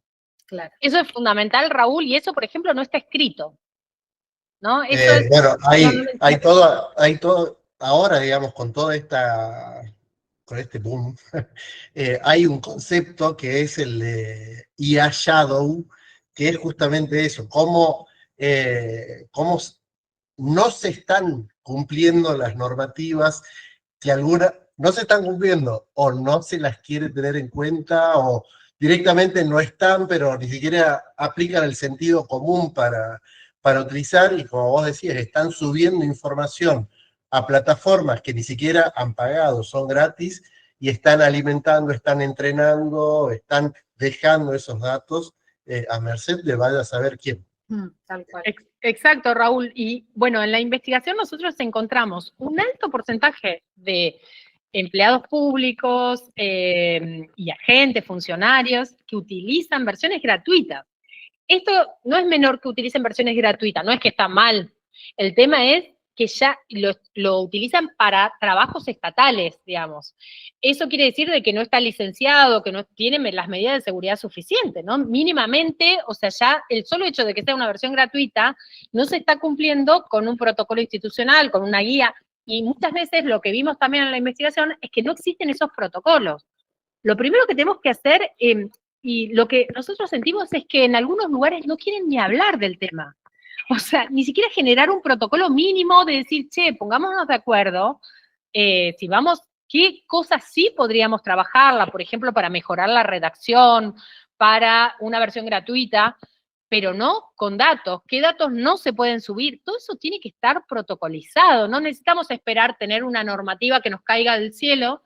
Ya hay normas éticas, hay normas, no sé, el reglamento europeo que podríamos seguirlo, pero todavía hay países que ya normatizaron mucho más. Entonces, bueno, por eso nos parece siempre en clave comparado poder pensar inteligencia artificial. No me quiero extender mucho más porque también quería escucharlos, les vamos a pasar. Yo me retiro, perdón, que les pido mil disculpas porque tenía poquito tiempo. Bueno, las dejo con Nati. Y bueno, un gusto haber estado participando con ustedes. Espero que nos veamos en otra oportunidad. Y bueno, gracias y mil disculpas que nada, tenía este ratito. Que estén muy bien. Gracias, Paula, gracias por estar. No, Gracias, Pau, muchas gracias. Un beso a todos. Chau, chau. Bueno, y un poquito esto es, ¿no? Es como esta disyuntiva, usar o no usar, ya medio que no es la pregunta, porque inclusive entregamos estos datos gratuitamente, ¿no? Cuando tenemos un controlador del sueño que nos dice cuántas horas dormimos, que nos dice, no sé, cómo viene el corazón, cómo viene, estamos entregando todo el tiempo información propia, ¿no? Las horas de sueño, las aplicaciones. El Estado nos exige que para hacer un trámite estatal entreguemos nuestros datos biométricos. Es un disparate que no exista otra alternativa y eso se complejiza, por ejemplo, no sé, acá en Cava, para hacer cualquier trámite, personas con problemas, el reconocimiento facial, para utilizar una aplicación del Estado, para un trámite que es la única manera de hacerlo en personas que tienen problema facial, ¿no? O que tienen una demencia, o que tienen... Digo, estamos generando una brecha cada vez más abismal que es imposible utilizar, el Estado empieza a no tener otro mecanismo de respuesta, ¿no? Esto, o sea, inteligencia artificial ya está, y es un poco esto, como Morfeo que le dice a Neo, bueno, ¿cuál pastilla? Y las dos alternativas son medias malas, o Alicia que está probando, y vamos a ver algunas de estas versiones gratuitas. Terminan saliendo cara para el Estado porque estamos entregando datos, en salud se están utilizando, en la investigación encontramos que se están utilizando estas, algunos, pero algunos los usan, pero tienen versiones que utilizan en el ámbito privado y también los utilizan en el público, pero no aptas para el público. Algunas, bueno, como les decía, tienen para usos clínicos o terapéuticos de diagnóstico, tratamiento, rehabilitación en discapacidad. Hemos tenido casas inteligentes, tecnologías, pero bueno, ahí también nos trae el problema de inteligencia artificial y equidad en el acceso a tecnologías, ¿no? No todos acceden a la casa inteligente, no todos pueden acceder a judicializar para acceder a esa tecnología de alto costo, por ejemplo, como puede ser una casa inteligente, anteojos inteligentes, o múltiples usos, ¿no? En discapacidad se está utilizando muchos, generando también una brecha. Y lo que nos ha dicho la Corte Interamericana de Derechos Humanos es, cuando una tecnología no puede ser extensiva a todo el grupo poblacional al que está destinada, esa tecnología no es equitativa. Entonces es importante el término equidad en salud, porque si solamente van a acceder algunos a la mejor tecnología y unos van a tener una casa recontra equipada y otros todavía no pueden acceder, y eso pasa, por ejemplo, lo vemos con diabetes, algunos no acceden a el diagnóstico de diabetes y otros están con un chip bueno, ustedes sabrán más, pero este tipo de diferencias, si no podemos asegurarle a todas las personas que accedan a insulina, que accedan al diagnóstico oportuno y que accedan, complejizamos y generamos, y uno de los problemas que vemos también y que damos cuenta en esta investigación que hicimos es hasta qué punto la infraestructura digital, inteligencia artificial, desvía agendas prioritarias. Ustedes están en Santiago del Estero, saben que el tema del agua es un tema crítico, ¿no? Es un tema de vida o muerte, es la línea de vida, ¿no? De muchas comunidades, en Salta, en Tucumán, en Santa Fe, que tenemos muchísimo arsénico. Acá mismo, o sea, todas las comunas del sur tienen 10 años menos de expectativa de vida, solamente nacés a media hora de mi casa y tenés 10 años menos de expectativa de vida que si nacés en el norte de la ciudad. Bueno, entonces, esas inequidades, esta infraestructura digital, los costos de la infraestructura digital, tenemos que pensarlo en conjunto, junto con el aseguramiento de los otros derechos económicos, sociales, culturales y ambientales. No podemos pensar inescindido de todos los otros derechos, ¿no? Porque eso generaría de nuevo desequilibrios entre capital y las provincias, entre las capitales provinciales y los otros territorios, ¿no? Entonces, bueno, ahí les dejo un montón de aplicaciones y me gustaría un poquito escucharlos y escucharles esto, ¿no? Poder reivindicar el ojo clínico, que es un ojo que salva a personas, ¿no? Y poder escribir sobre esto, si está normatizado, quién tiene prioridad frente a una decisión. Bueno, ¿cómo, no sé, si hay una decisión, un triage que ordena inteligencia, queda sentado y un médico? Bueno, ¿cómo se resuelve ese empate? ¿No? ¿Quién lo resuelve? Eso tiene, y en qué pasa en contextos críticos y rápidos, ¿no? ¿Qué pasa en un contexto de pandemia? ¿Qué pasa en un contexto de brote? ¿Qué pasa en una urgencia médica? Todo eso tiene que estar resuelto a nivel servicio, no esperemos que tener una normativa específica de inteligencia artificial, porque no va a llegar a ese nivel de detalle que a su vez nos protege y nos da un marco de acción y de posibilidad. Acá les traje también algunas que son terapéuticas, algunas que son para diagnósticos, algunas que se utilizan para la gestión clínica y monitoreo, para soporte de documentación. Y ahí, bueno, volvemos a lo mismo, ¿no? Hay una tendencia a las decisiones o las políticas públicas basadas en evidencia. ¿Qué evidencia? ¿No? Esa evidencia no es neutral, ¿no? Como el lenguaje de inteligencia artificial no es neutral. Entonces, bueno, ¿quién genera esa evidencia? ¿Quién genera ese algoritmo que nos va a mostrar la evidencia? Bueno, por eso partí desde el principio era la epistemología, digamos, de la pregunta de Paulo Freire, preguntarnos mucho. No está claro, hay muchas zonas grises, algunos le llaman abrir la caja negra. Nosotros en la investigación cuestionamos esto que denominan caja negra, porque consideramos que la caja es blanca, occidental, católica, diría, y masculina, porque sabemos que los programadores y del norte global, ¿no? Esta caja consideramos que es racista también hablar de todo lo negro como algo disvalioso, como algo oculto, como algo. Entonces, bueno, cuestionamos también hasta esos términos, pero que comúnmente se utilizan en tecnología, pero que no son inocentes, ¿no? Sino que hablan de posiciones entre lo blanco, que es lo limpio, lo bueno, y lo negro, que es lo malo, lo oscuro, y en ese gradiente decimos también zonas grises, pero también son términos racistas, así que también queremos deconstruir esos términos que utiliza inteligencia artificial comúnmente para manejarte. Así que bueno, creo que dejo más dudas, que le transmito todas mis dudas, bueno, y ahí hay varias aplicaciones, hay otros problemas. Este libro de Trimboli, te los dejo, no sé si lo están viendo, sí. Ahí tienen todos los problemas de salud mental, de cómo se amplifican a través de redes y a través de inteligencia artificial. Así que ahí les dejo varios libros para leer. Como les decía, no vendo libros, pero sí recomiendo porque son libros que abren el debate y no lo obturan, ¿no? No tenemos que cerrarlo, sino abrirlo mucho para pensar esta complejidad. Sí, hay varias manos levantadas, me parece. Sí, ahí Andrea creo que es la que levantó primero. ¿André?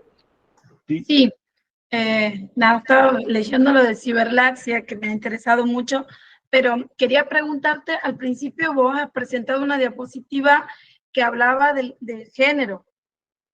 Quería saber si podías ampliar un poquito más eso. Sí, bueno, básicamente reproducen, inteligencia artificial está reproduciendo los sesgos de género, discriminaciones también. En materia judicial, una de las cosas, para no decir todo negativo, lo cierto es, los jueces, juezas también tienen prejuicios de género, no resuelven con perspectiva de género, de diversidad. La medicina también está llena de sesgos. En la investigación, fíjense, no sé si leyeron el libro de Deborah Tager, que habla Heridos Corazones, creo que es el título, donde muestra en casos concretos cómo se ningunean el diagnóstico temprano en el caso de las mujeres, justamente por sesgos y prejuicios de género, que no se reconocen las enfermedades del corazón como propias también que pueden padecerlas las mujeres, entonces quedan ahí, llegan muy tarde al diagnóstico y con peores condiciones. Bueno, esto mismo es un reflejo, un espejo, también los sistemas de inteligencia artificial y en todo el ciclo. Hay formas diferentes, y no solamente de género, sino también de interculturalidad. ¿Por qué? Porque no participaron en el proceso de cómo se pensó la inteligencia artificial, el diseño, el ciclo de vida de inteligencia artificial. No intervinieron los grupos en situación de vulnerabilidad, no intervinieron personas mayores, no intervinieron, y no solamente no intervinieron, sino que también hay una gran brecha digital en el uso. Las mujeres también en el uso de inteligencia artificial hay una brecha, por eso también estamos participando en muchas instancias formativas para personas mayores, para que se acerquen, para que puedan conocer esto, y también hay una brecha en términos de pobreza, y en ese sentido, bueno, este texto que se los recomiendo, que es, ¿cuál es qué humano es el que habla cuando habla de inteligencia artificial, ¿no?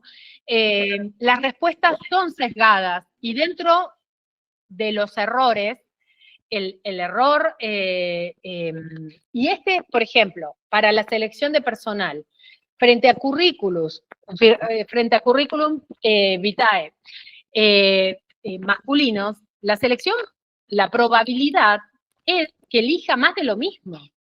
Si nosotros decimos que tenemos el techo de cristal en el caso de las mujeres en la justicia, y hay un cargo en la justicia a cubrir, bueno, posiblemente te recomiendo que sea un hombre. ¿Por qué? Porque tenemos 3 hombres en la Corte Suprema, porque tenemos los poderes. Carga familiar.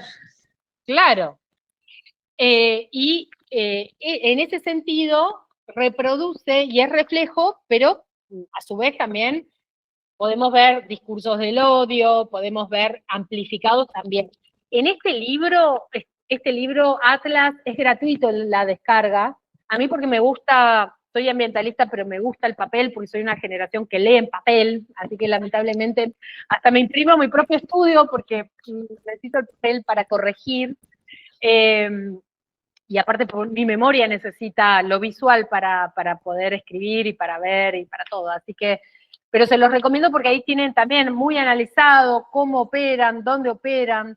Imagínense que casi todos también estos porcentajes de profesiones masculinizadas son las de programadores, las de tecnología, las carreras de estadísticas, están masculinizadas no solo en los vértices, sino también en general, ¿no?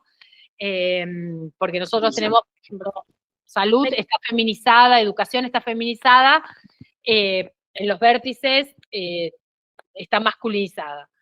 El fenómeno del techo de cristal. Bueno, eso se repite entonces, la lógica con la que se llega, y sobre todo que no tenemos algoritmos que nos aseguren que han respetado la paridad de condiciones en la programación, en el entrenamiento. El entrenamiento es hecho muchas veces sin perspectiva de género, y de hecho se está entrenando, Elon Musk está entrenando un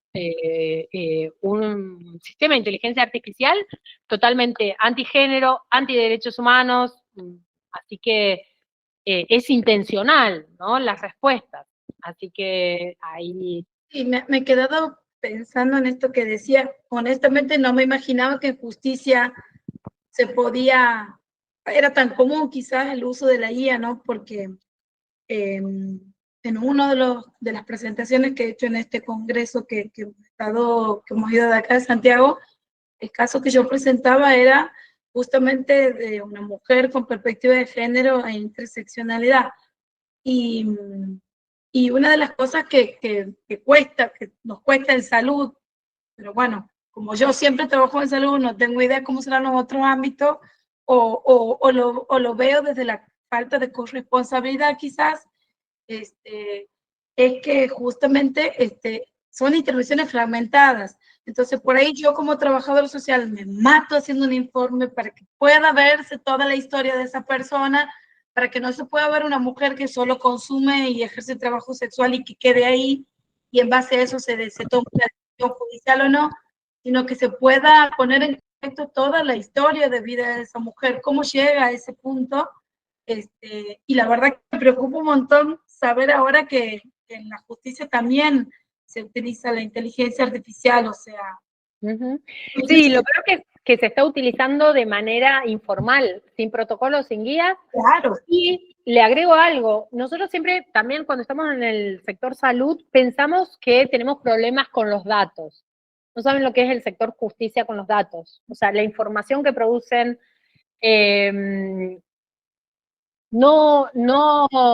ni siquiera tienen un sistema de notificación de enfermedades, o sea, no permiten generar patrones de judicialización en algo tan simple, por ejemplo, medicamentos. Por eso tuvimos que crear el observatorio, que es un impulso de organizaciones de la sociedad civil, o sea, no es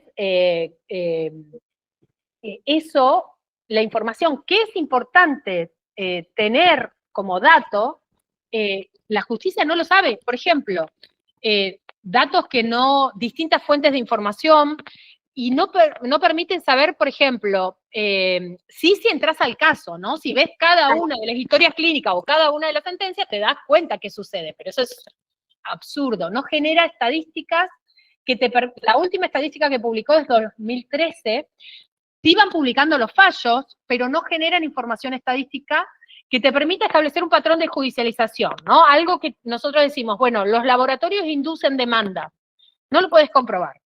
O sea, podés ver, por ejemplo, medicamentos de alto costo, podés ver cuáles son los criterios que han tenido en cuenta para conceder el medicamento, pero rápidamente vos no podés saber todavía cuál es el laboratorio. Algo que debería ser, ¿cuál es el laboratorio más favorecido? ¿Cuál es el producto más buscado? ¿Cuál es la tecnología? ¿Qué pasa? Sí lo puede, Colombia es maravillosa la sentencia, como está a nivel datos. Colombia y Chile es de los mejores países. ¿Por qué? Porque podés saber hasta el grupo en situación, y Brasil, el grupo en situación de vulnerabilidad que demandó determinada tecnología, cuál es el sujeto de especial protección. Eso te permite establecer un patrón, ¿no? Acá nosotros no. Nos faltan años luz. Y en salud estamos mucho más avanzados, desde que tenemos, no sé, enfermedades de notificación obligatoria. En salud, por ejemplo, no hay así una alerta para ciertas problemáticas, como, no sé, sí hay observatorios de violencia de género, pero tuvieron que hacer como un adicional para poder empezar a decir, che, ¿de qué se está muriendo la gente, ¿no? Las mujeres, las disidencias, ¿no? Ahí te cuento, Sí. leo Alejandra María Carrillo, dejo un mensajito que dice que también está invisibilizado el climaterio, del mismo módulo vinculado por lo originario, y ahí se cruzan factores vinculados a edad y género. Felicita, así te avisamos, Alejandra, que si entraste tarde va a estar colgado en el canal de YouTube de la SAP en Nodo Santiago, va a estar colgado ahí, así que cualquier cosa te das una vuelta. No, quería aportar 2 o 3 cositas que me dejan. Primero digo esto, ¿no? Estamos más avanzados en las soluciones que en las discusiones técnicas y de estructuración de estas nuevas herramientas. Hay como una serie, como una melange. Por un lado, esto de las representaciones sociales de que el pensamiento artificial es, digamos, no puede ser puesto en duda, y hasta propios y extraños nos estamos convenciendo de eso. Esto que hablamos de los algoritmos, no sé, ahí si Raúl todavía está conectado, y vos, Nata, que has estado trabajando en eso, creo que no sabemos todavía, máquinas adentro, cuál es el proceso de los algoritmos, cómo están estructurados los algoritmos. Es algo que las empresas se niegan a mostrar, porque tampoco hay una legislación que lo obligue.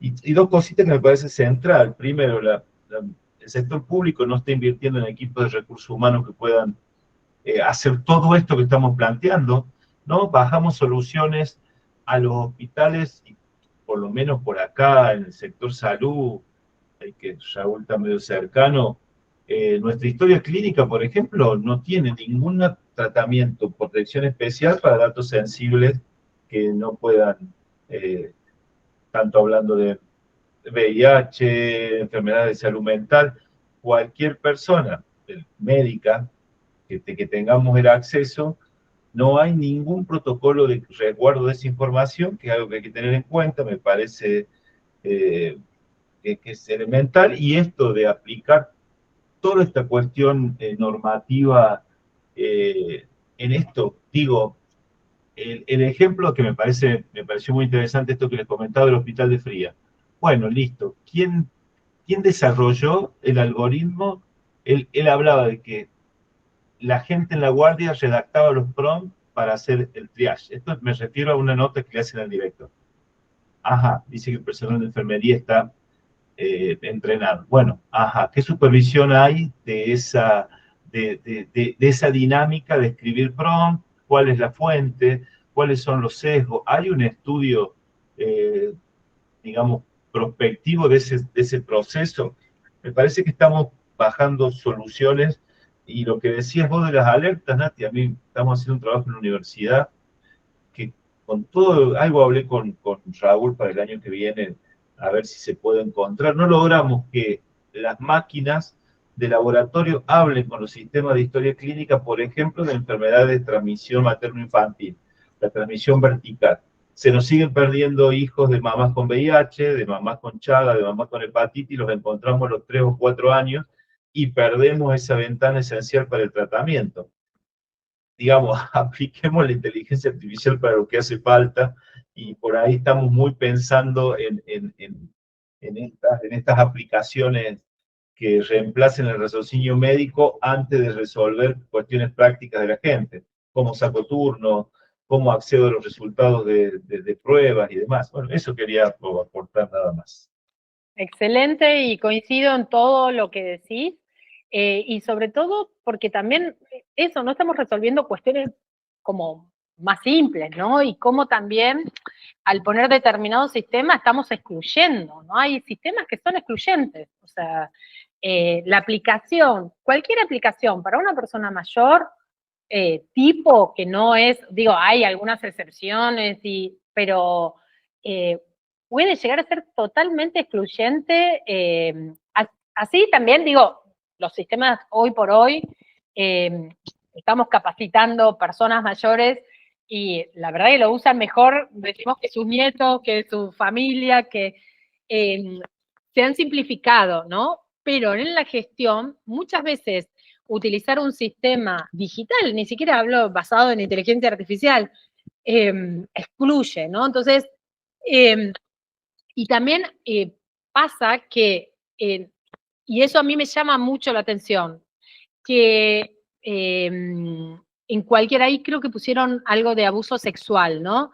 Hay veces que tenemos acceso a historias clínicas, no se terminan de establecer los niveles de acceso y de autorización y de qué necesitas saber de la historia clínica. Yo, no sé, haciendo una pasantía en un lugar que trataba personas con consumo problemático, encontraba que desde la institución, para que una entidad de medicina prepaga le pague, informaba hasta que la persona que estaba, digo, esto acá en Capital, ¿no? En Cava, que la persona había tenido relaciones sexuales, que tenía hepatitis, que tenía, pero que venía bien con el tratamiento, digo, cuestiones, y todo junto y con nombre y apellido, no solamente de la persona, sino hasta de su pareja, o sea, con DNI, todo en la misma nota para que paguen el tratamiento. Digo, como una falta de, yo cuando miré esas historias clínicas no podía creer, yo decía, esto yo no lo tengo que estar viendo, o sea, eso no se puede ver,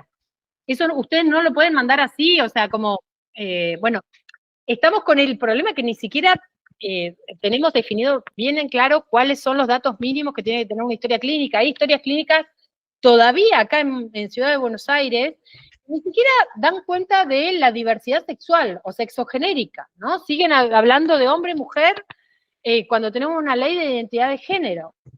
Y eso lo va a arrastrar inteligencia, cualquier sistema de inteligencia artificial, cualquier sistema, ¿no? Es,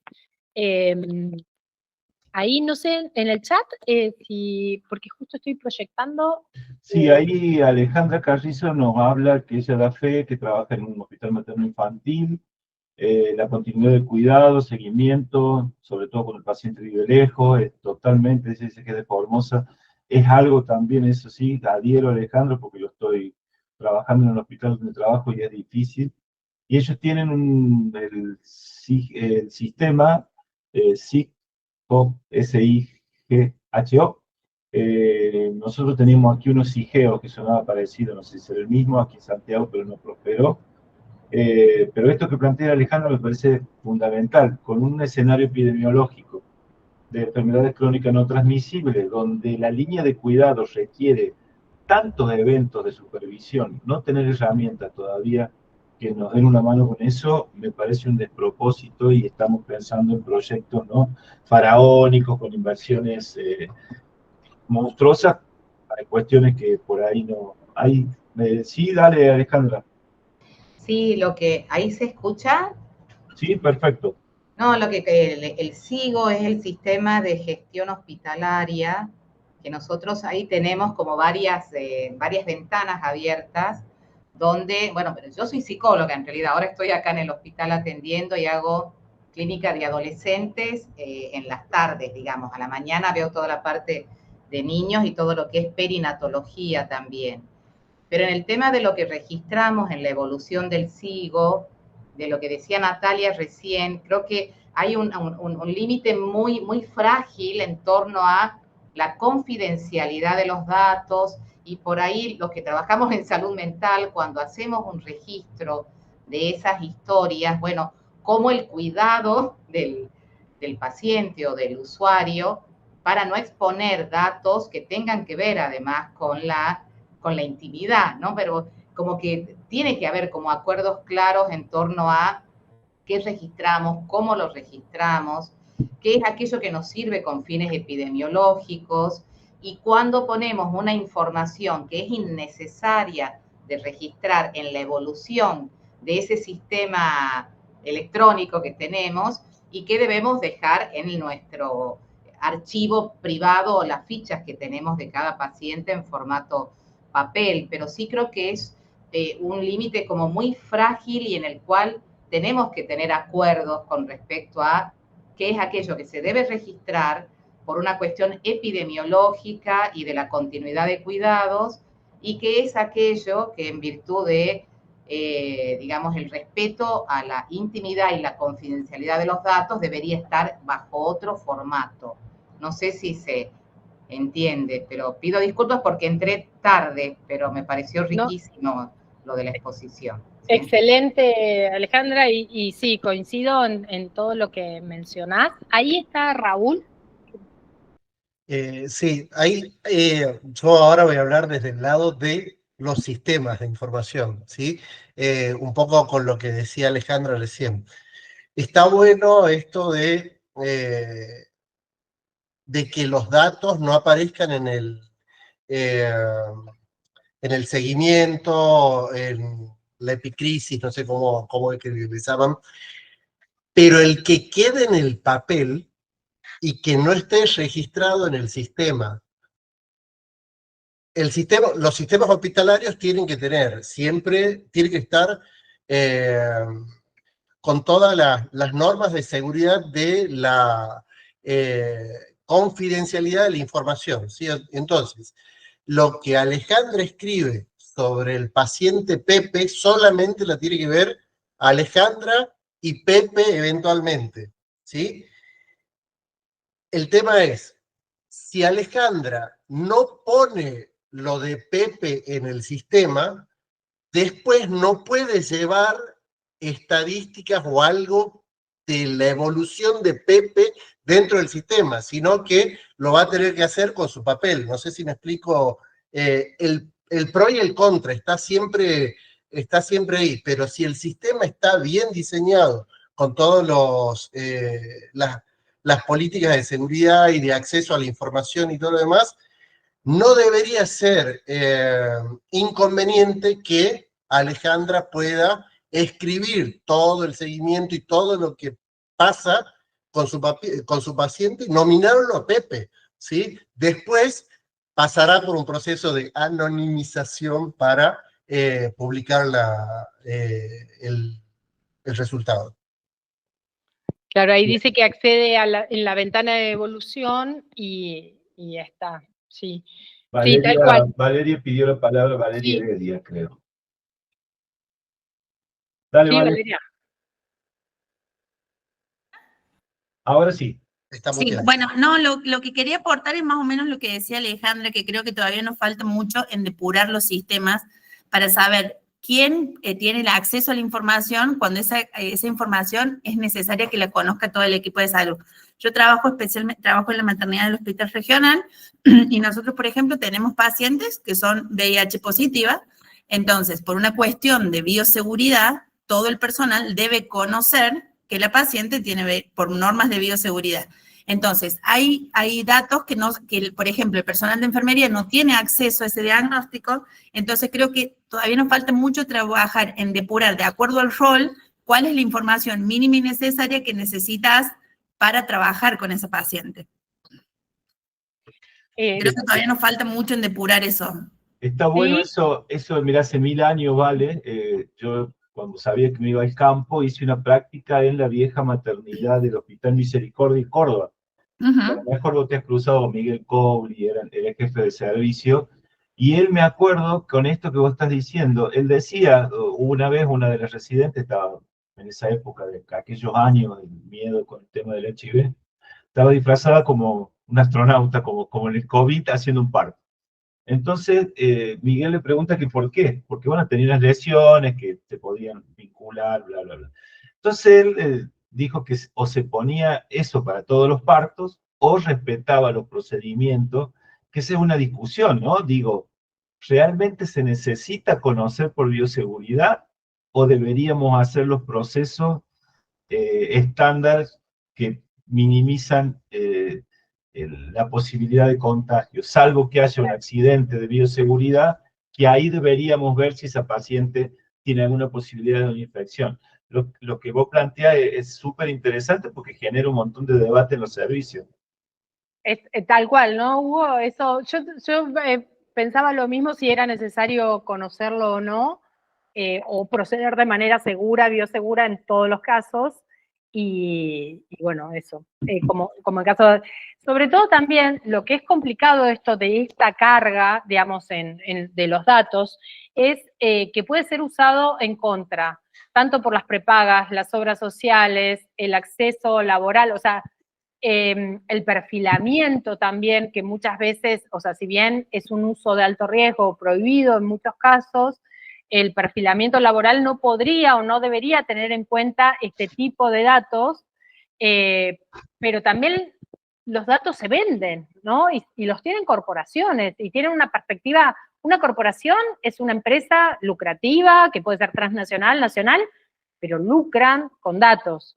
Entonces, bueno, nada, eso es dónde volcamos los datos. Tiene que ser un debate, porque también, bueno, una de las cuestiones que desarrollamos, digamos, en la investigación es que en muchos casos está en juego pilares fundamentales de la democracia, ¿no?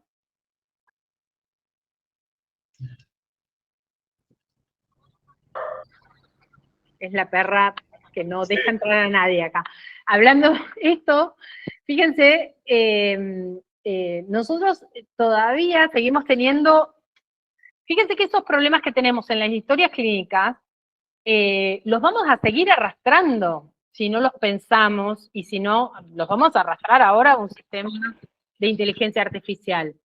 Digo de historia clínica y de gestión de casos y de generar estadística, porque una cosa es que algo que nos sirve mucho para la gestión del caso, quizá no nos sirve para hacer estadística, porque son otras las formas de categorizarlo, nos sirven para el seguimiento de casos, porque yo cuando trabajé en la Defensoría del Pueblo, tenían unos sistemas muy buenos, uno Pentaho y el otro Atenea. Eran geniales para el seguimiento del caso, de cómo entraba el caso, cómo se iba desenvolviendo, cuándo lo llamabas, y cómo se resolvía. Ahora, vos querías saber, una de las cosas por las que después se hizo una investigación, que está pública, si la quieren ver, en contexto de pandemia, de quién eran los que más problemas habían tenido en materia de consumidores, cuál era el banco que más problemas había generado a los consumidores, cómo estaban endeudadas las personas, qué características tenían estas personas. Bueno, no podían hacer ninguna estadística, tuvimos que hacer una investigación específica para ver cuál era el peor banco, qué características tenían las personas. Ahí encontramos que casi todas eran personas mayores, que no habían comprendido suficientemente cómo era el endeudamiento, el sistema de créditos bancarios. Bueno, eso mismo lo vamos a heredar tenemos que pensarlo mucho en los sistemas de salud, ¿no? Por la complejidad también de la información que se maneja en los sistemas de salud. Un mapeo, claro, pero y disputemos, o sea, ojalá que esto sea el inicio también y tenga la posibilidad de discutir internamente en el ámbito que estén, disputar la palabra para debatir estos temas. O sea, tenemos que debatirlos. Por ejemplo, un ámbito propicio sería también el COFESA para la articulación interprovincial, pero a su vez, dentro de las provincias, hay que discutir, no es lo mismo en el sector público, privado, y no solamente en el sector público. ¿Qué están haciendo las entidades privadas con nuestros datos? ¿No? De cuando uno se atiende, de cuando uno... fíjense que, no sé, acá es común, hasta cuando compras ropa te están pidiendo tus datos, te vinculan tarjeta de crédito con el mail, con tu DNI y con tu dato personal, y te dicen para enviarte la factura. Digo, no, de ninguna manera. Ya mis hijos saben que es permanentemente peleo por ese dato, digo, no te lo tenés, no te lo doy, o sea, y está mal que me lo pidas, no es así, ¿no? Pero acá es una costumbre que tienen en Ciudad de Buenos Aires, de pedirte el mail, el teléfono, y la gente lo da, y bueno, nada, y esos datos se venden. Eso tiene más valor que la venta de ropa o la venta de lo que sea. Bueno, algunos pronostican el colapso del modelo. El modelo al principio tenía un nivel de error, como les decía, del 25%, fíjense que en este modelo de imágenes termina dándote como resultado este colapso, ¿no? Cada vez te da más errores. Hay quienes pronostican que cada vez inteligencia artificial va a tener más errores. No quiero seguir con esto, pero bueno, hay errores también en los fallos judiciales. Acá se discute si es necesario decir, algunos lo tratan como una herramienta más. Yo en esta nota sí me gusta que la lean y que piensen ustedes por ustedes mismos. Yo no estoy de acuerdo, para mí hay que explicitar que estamos usando. Tiene el poder de hacer daño, tiene el poder de también generar beneficios los sistemas de inteligencia artificial, pero tanto vinculado al debido proceso. Yo quiero que me digan, ninguna sentencia está diciendo que está utilizando inteligencia artificial. Y creo que es parte de lo mismo, no es lo mismo si un médico llegó a la conclusión porque se lo dijo inteligencia artificial, a un diagnóstico, que si utilizó su saber, ¿no? No sé qué es mejor o peor, pero yo quiero saberlo como paciente. Tenemos derecho a la información. Entonces, me parece que en algunos casos, en el debido proceso legal, yo quiero saber si un juez llegó a esa resolución solo o con ayuda de inteligencia artificial, ¿no? Porque, bueno, también le quiero preguntar qué inteligencia artificial usó, cómo se entrenó, si tuvo en la cadena de valor los datos eran lícitos, si tuvo mitigación de los riesgos de sesgos, porque lo mismo en el ámbito laboral, bueno, todo eso tenemos que pensarlo, ¿no? Yo en el observatorio vimos más de 800 sentencias, ninguna decía que había utilizado inteligencia artificial. Ni en la argumentación, ni en la mejora de los argumentos, ni en la mejora de la redacción. Bueno, y así, ninguna dice, y tendría que tener, así como cualquier acto administrativo, decir, utilizamos inteligencia, ¿cuál es el problema? Pero decirlo, porque hay error, y si hay error, ¿cómo se mitigó? Y si hay una empresa, quiero saber en dónde se están almacenando, ¿no? Al menos yo como usuaria, yo como profesional, me parece que es un derecho saberlo, ¿no? Estos son distintos fallos, afecta afecta la democracia, como les decía, todo el tema de licitaciones, compras públicas, compras de innovación, que se colocan en las fronteras de lo legal, que no es ilegal, pero están en la frontera, porque van salteando distintas leyes que son muy claras de qué tiene que hacer un proveedor para ser un proveedor del Estado. Bueno, acá no, acá lo saltean. Entonces, eso se llama elusión normativa, que no es que están haciendo algo ilegal, no es una ilegalidad normativa, pero estamos ahí, en las fronteras. Entonces, todo lo que está en las fronteras tenemos que mirarlo, ¿no? Acabo de darme cuenta que es un prejuicio, es un prejuicio también, el control de las fronteras. Así que, bueno, pido disculpas por esos prejuicios, pero bueno, legislativamente se llama así, y está bueno visibilizar también los sesgos y los prejuicios. Están ahí en lugares difusos, ¿no? Y que son aprovechados por las corporaciones. ¿Y por qué las corporaciones demoran la discusión de un tratado, demoran la discusión? 5 años se trataron para discutir, tardó la Organización Mundial para discutir un tratado de pandemia. 5 años. O sea, pasó toda la pandemia, pospandemia, seguimos en una etapa todavía de sindemia, es decir, continuas epidemias, más los efectos de impacto del cambio climático que ya se sienten, se notan, zonas de sequías donde había inundación, va cambiando el perfil epidemiológico. Mis alumnos de Comodoro Rivadavia, que son profesionales de salud, me decían, empezamos a tener dengue, ¿no? Empezamos a tener cosas raras en zonas donde no teníamos dengue, empieza a haber dengue, o sea, mosquitos en el sur. Bueno, está cambiando el perfil epidemiológico, tenemos que estar preparados. Y sabemos que las empresas no quieren estar sujetas a normativas. Yo soy muy normativista, esto también se tiene que regular las corporaciones, por eso estoy también participando de un proceso por una campaña global de empresas transnacionales y derechos humanos para que respeten, para el caso de que generen daño, que no basta con la debida diligencia, sino que las empresas tiene que asegurar en toda la cadena de valor de la inteligencia artificial que no han generado daño, que han sido lícitos los datos, que no se están reutilizando datos para fines diferentes de los que la persona lo dio, ¿no? Y eso ya lo sabemos, la persona quería operarse. Si para eso tiene que ceder su dato de por vida, y con eso se van haciendo preferencias y futuras predicciones, ¿no? Entonces, bueno, ahí tenemos que tratar de proteger a los usuarios, porque nosotros también somos usuarios de un sistema de salud, ¿no? Entonces, no solo como profesionales que trabajamos, sino también como usuarios que estamos aquí. Bueno, gracias por estar un viernes a esta hora, ahí atentos y sonrientes todavía. Dale. Bueno, Nata, gracias a vos, gracias a todos los que están acá. Bueno, ahí casi se ha mantenido en un promedio de 15 a 20 valientes, así que bueno, agradecerles mucho, lo vamos a estar haciéndoles llegar información a quienes nos pidieron del nodo, de las actividades que vayamos armando, y por ahí podría ser un eje de trabajo del nodo con muchas de las personas que han estado acá, que están en servicios, que están en lugares donde podríamos pensar estas cuestiones que se vienen, ya están, y me parece que por ahí tenemos que hacer un esfuerzo de tener un poquito más de protagonismo.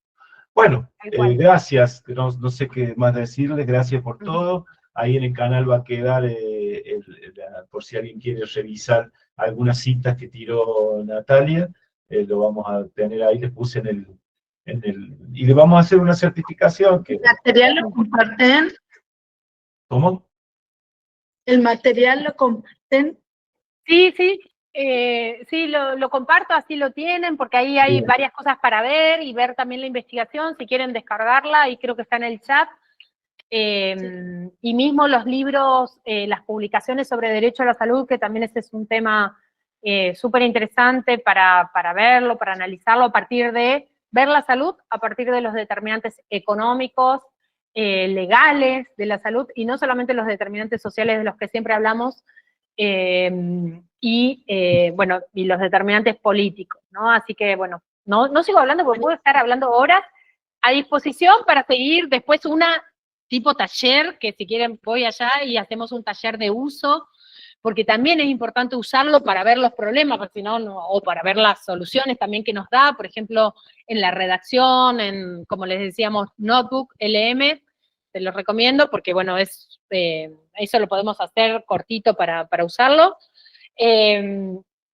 Y, ¿qué más? Bueno, y me parece importantísimo esto que dijiste, Hugo, armen un grupo de trabajo amplio, diverso, o sea, ahí aprovechen todos los que estén trabajando en tecnologías para que los escuchen, porque si no terminan siendo soluciones técnicas y malas, porque no pueden hacerlo solo, no pueden ser solamente hombres, no pueden ser, y tampoco puede ser una solución desde arriba o estatal nada más. Tenemos que tener la hoja de ruta nosotros exactamente de qué se puede hacer y qué no, identificado en nuestro servicio, en nuestra práctica, en cosas muy concretas, ¿no? En todo caso, después llevárselo al COFESA, después llevárselo a gestionarlo, digamos, a nivel gubernamental, pero si no, también están haciendo mucho lobby las empresas, ¿no? Y están cooptando muchos espacios internacionales y muchos estatales también. Entonces, algunos se dejan cooptar rápidamente, ni siquiera oponen ningún tipo de resistencia. Así que, bueno, nada, eso a disposición para si arman una mesa de debate, discusión de estos temas, me parece importantísimo. Bueno, listo. Abrazo grande. Chao. Nosotros tenemos ganas de hacer un observatorio. Excelente, excelente. Ahí los apoyo en lo que necesiten. Bueno, Dale, muchas gracias. listo. Chao. Abrazo grande y que estén muy bien. Un gusto. Gracias. Adiós, chao. Gracias, Hugo.